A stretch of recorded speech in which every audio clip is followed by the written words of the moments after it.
আসসালামু আলাইকুম প্রিয় দিনী বোনেরা, আমার কলিজার টুকরার বোনেরা। আজকে আমাদের সামনে এমন একটি দিন হাজির হয়েছে যা দুটি মহিমান্বিত শ্রেষ্ঠত্বের এক অপূর্ব মিলন মেলা। একদিকে আল্লাহ তাআলার কাছে বছরের সবচেয়ে প্রিয় ও শ্রেষ্ঠ 10 দিন অর্থাৎ জিলহজ মাসের প্রথম দশক, আর অন্যদিকে সপ্তাহের শ্রেষ্ঠ দিন পবিত্র জুমার দিন। সাধারণ জুমার দিনই যেখানে রহমত আর মাগফিরাতের বৃষ্টি ঝরে, সেখানে এই বিশেষ জুমার আমল ও ইবাদতের ওজন আল্লাহর দরবারে কতটা বিশাল হতে পারে।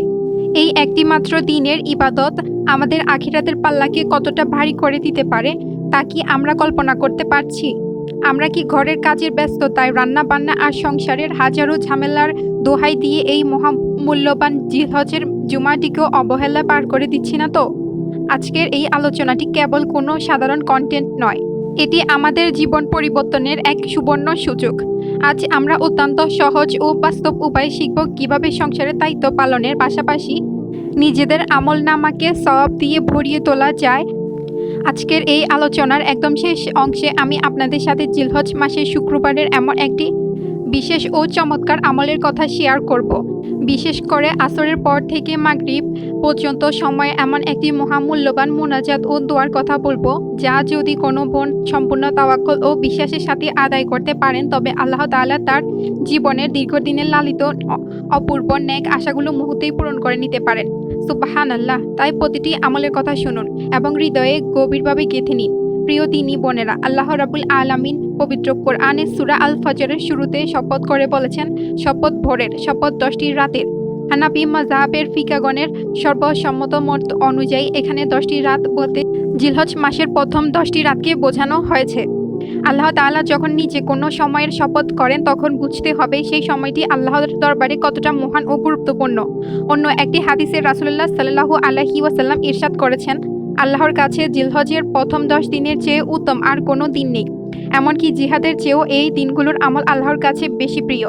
অন্যদিকে সপ্তাহের শ্রেষ্ঠ দিন জুমার ব্যাপারে নবীজি বলেছেন, সূর্য উদিত হয় এমন দিনগুলোর মধ্যে জুমার দিনই হলো সর্বশ্রেষ্ঠ দিন।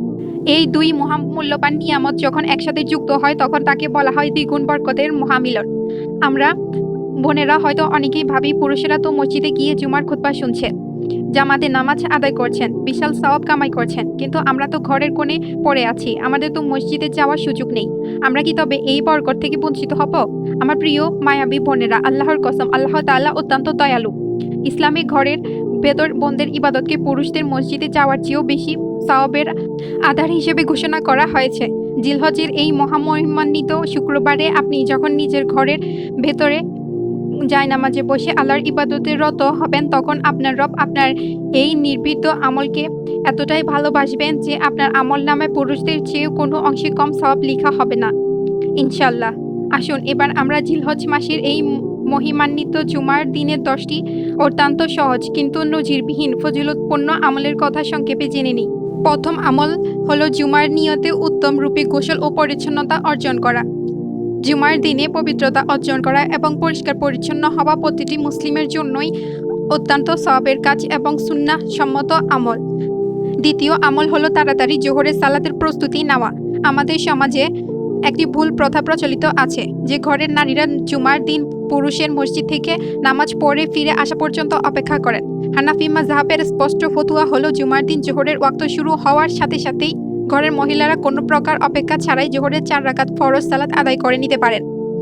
পুরুষদের জুমার নামাজ শেষ হওয়ার সাথে এর কোনো সম্পর্ক নেই। দ্বিতীয় আমল হলো অত্যন্ত গুরুত্বের সাথে সূরা কাফ তেলাওয়াত করা। রাসূলুল্লাহ সাল্লাল্লাহু আলাইহি ওয়াসাল্লাম ইরশাদ করেছেন, যে ব্যক্তি জুমার দিনে সূরা কাফ তেলাওয়াত করবে তার জন্য এক জুমা হতে পরবর্তী জুমা পর্যন্ত নূর বা আলো চমকাতে থাকবে। যদি কোনো বোন সম্পূর্ণ সূরা তেলাওয়াত করতে না পারেন তবে তিনি অন্তত প্রথম 10টি ও শেষ 10টি আয়াত তেলাওয়াত করবেন এবং পুরো সূরাটি অত্যন্ত মনোযোগ দিয়ে অডিওতে শ্রবণ করবেন।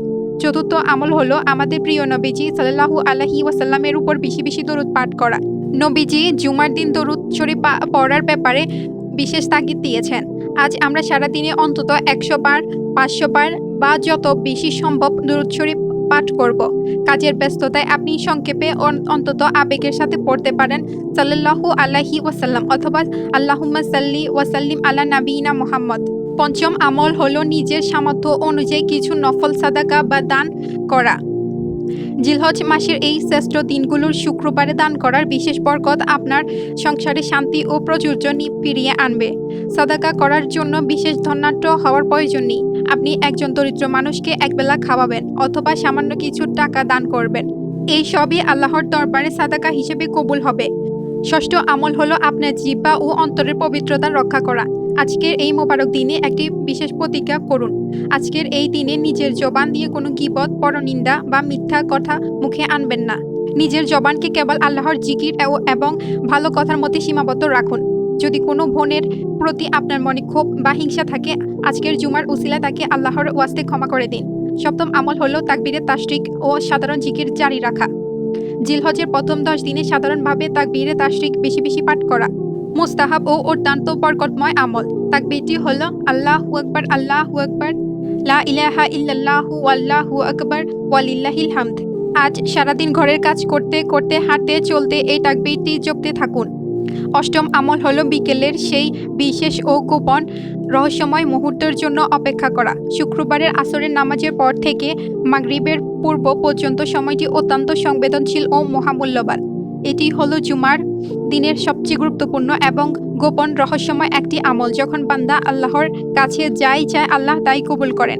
এই সময়টিতে দুনিয়ার সব ব্যস্ততা বন্ধ করে জায়নামাজে বসে আল্লাহর ধ্যানে মগ্ন হয়ে চোখের পানি ফেলে দোয়া করা উচিত। নবম আমল হলো খাঁটি মনে তওবা ও ইস্তেগফার করা। বেশি বেশি ইস্তেগফার করুন। আস্তাগফিরুল্লাহ আল আজিম আল্লাযী লা ইলাহা ইল্লা হুয়াল হাইয়ুল কাইয়্যুম ওয়া আতুবু ইলাইহি।